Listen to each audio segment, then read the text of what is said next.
Klausimas jums, žiūrovai. Kokį didžiausią gedimą ar neteisingą suveikimą esat patyrę su savo ginklu šaudimo metu?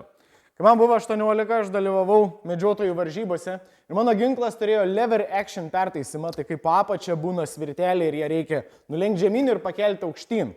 Ir ginklas turėjo sportinį, bet gamyklinį nuleistuką, kurį galima buvo reguliuoti, kiek smarkiai reikia spausti, kad įvyktų šūvis. Ir jis, kadangi buvo naudojamas varžybose, buvo labai išlengvintas, tai labai nesmarkiai reikėjo paspausti nuleistuką.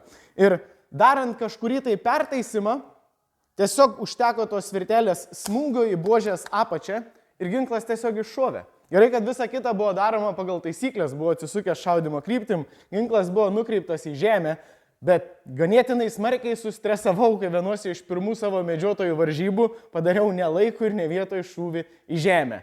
Galbūt to negalima vadinti grinai gedimu, nes nuleistukas buvo labai išlengvintas, bet nuleistukas neturėtų suveikti, kol nėra nuspaudžiamas, o ten užteko tiesiog tą svirtelę trinktelti į ginklo buožės apačią.